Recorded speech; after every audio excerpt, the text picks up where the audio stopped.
भगवान विष्णु बैठे थे, ब्रह्मा बैठे थे, मैं बैठा था, गंधर्व बैठे थे, देवता बैठे थे, सभी बैठे थे। उसी सभा में क्या हुआ प्यारे, उसी सभा में महाराज दक्ष तुम्हारे पिता का आगमन हो गया। और जैसे ही तुम्हारे पिता का आगमन हुआ तो महाराज जितने भी देवता गंधर्व विदर्भ थे सभी उनके सम्मान में खड़े हो गए। लेकिन उसमें 3 लोग नहीं उठे। कहा कौन कौन? कहा एक नहीं उठे ब्रह्मा जी, क्योंकि वो तो उनके पिता हैं। और दूसरे नहीं उठे भगवान विष्णु, वो तो दादाजी हैं, परदादा हैं, अरे पिताजी के पिताजी हैं, इसीलिए वो नहीं उठे। और तीसरा कौन नहीं उठा? कहा भगवान भोलेनाथ ध्यान अवस्था में थे, इसलिए नहीं उठे।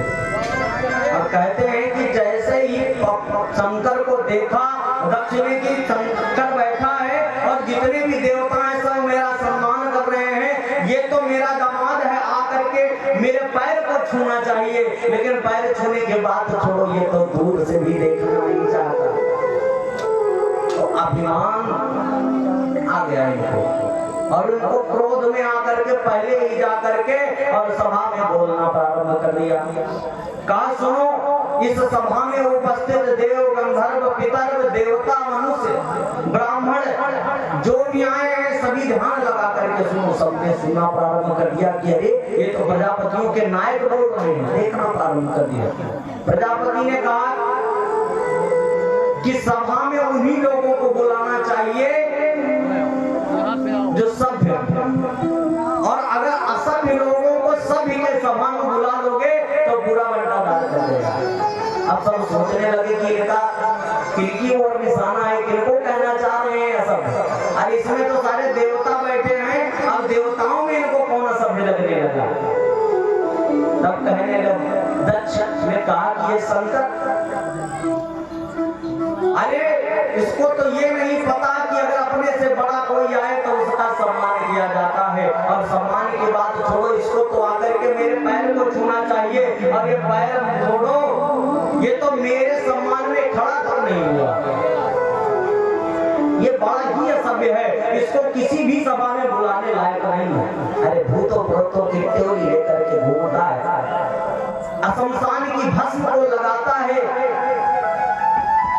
मतवाला है, मतवाले इसके साथी में, बड़ा ही धूर्त है। जैसे ऐसे कहा तो नंदी बाबा से रहे बाहर नहीं गया। और जैसे नंदी बाबा उठने लगे, भोले बाबा ने कहा सुनो ससुर जी हमारे हैं, हम सुन रहे हैं, हमको सुनने दो, तुम ऐसे रहो।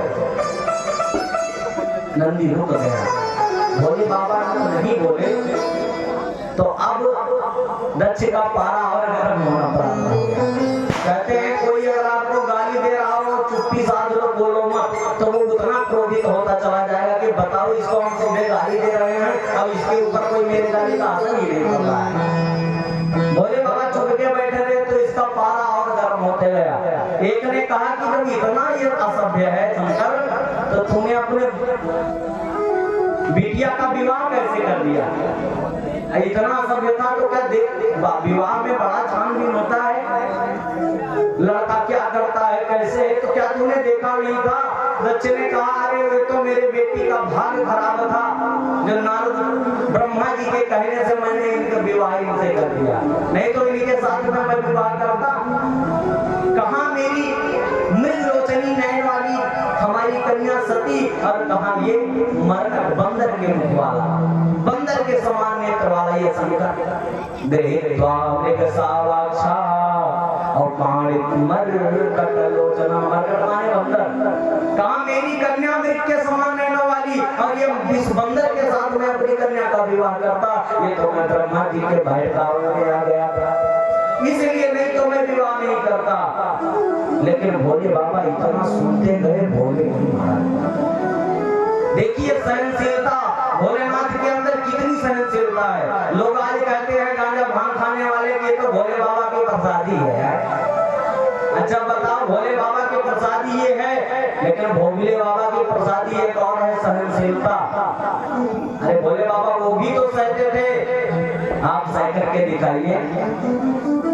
कहते हैं भोले बाबा प्रसादी है, खूब पाओ, बड़ा आनंद आएगा।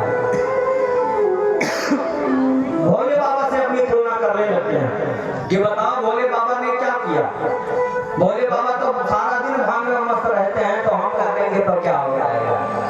लेकिन प्यारे आप विचार करिए कि भोले बाबा ने कितना भयंकर विष अपने कंठ में रख लिया। आपको एक विष चटा दिया जाए तो क्या होगा, थाम पाओगे, मर जाओगे। अच्छा भोले बाबा का परिवार देखिए महाराज, भोले बाबा कितने सहनशील हैं। भोले बाबा का परिवार देखिए कितना अच्छा और कितना सहकार है भोले बाबा के परिवार में। भोले बाबा का वाहन कौन है, भोले बाबा किस पर बैठते हैं, कहा नंदी यानी बैल पर। और माता जी का वाहन कौन है, कहा माता जी का वाहन है शेर, है नहीं है।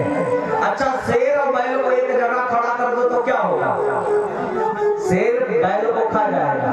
लेकिन भोले बाबा के यहाँ इसी व्यवस्था नहीं, इतना प्रेम है उनके परिवार में कि शेर और बैल दोनों एक साथ में कैलाश में रह रहे हैं, लेकिन कोई किसी को कष्ट नहीं पहुंचा रहा है। अच्छा इनके जो पुत्र हैं कार्तिकेय जी, इनका वाहन कौन है, कहा मोर। कौन है इनका वाहन, मोर।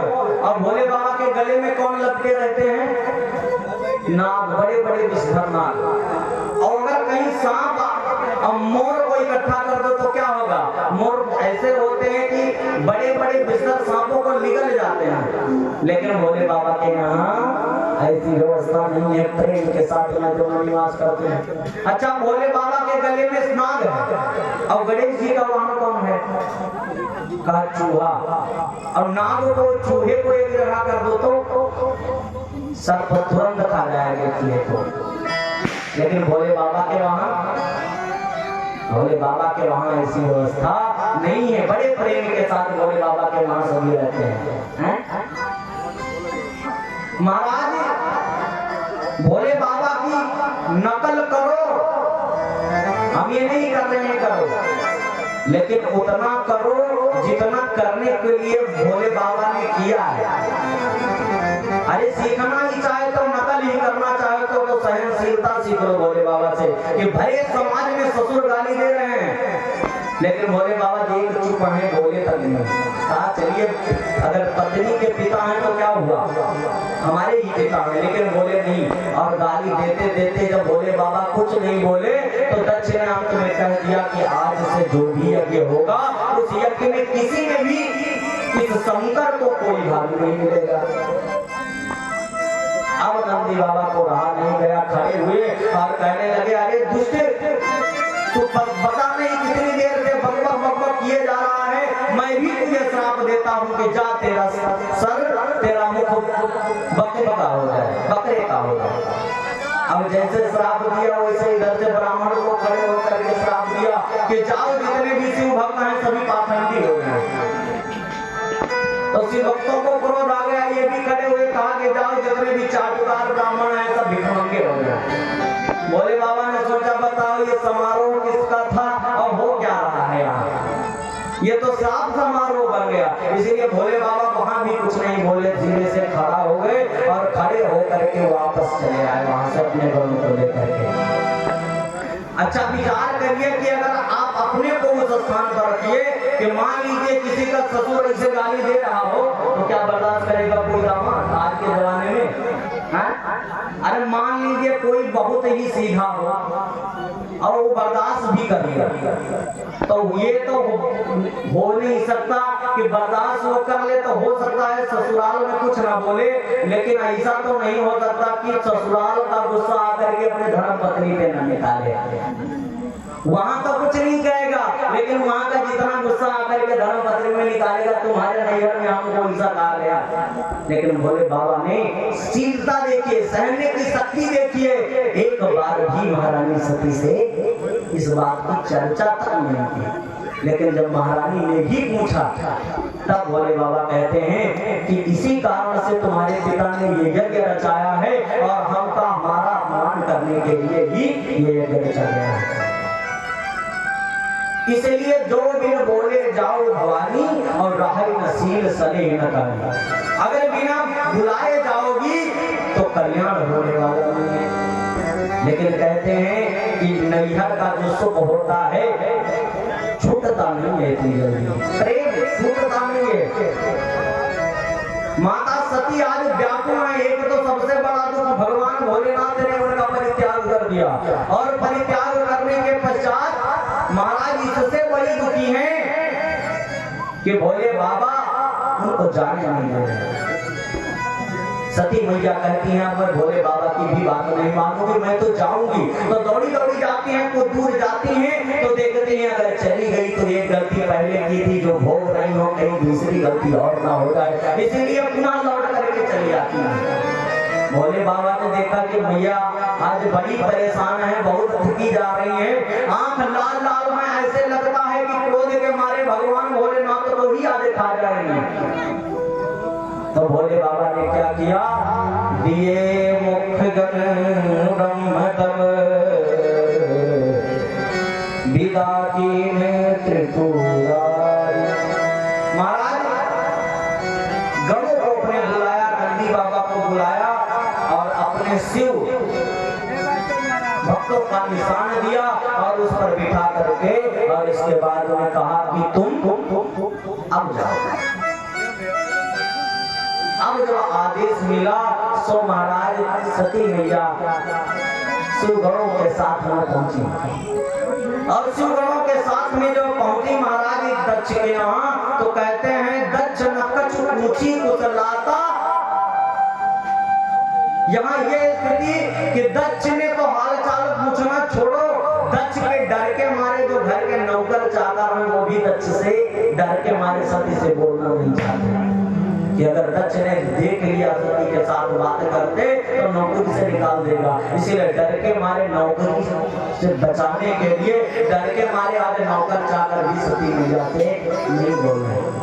हाँ, अगर प्रेम से कोई मिली तो कौन, कि सादर भले ही मिली एक माता, सादर भले ही मिली एक माता,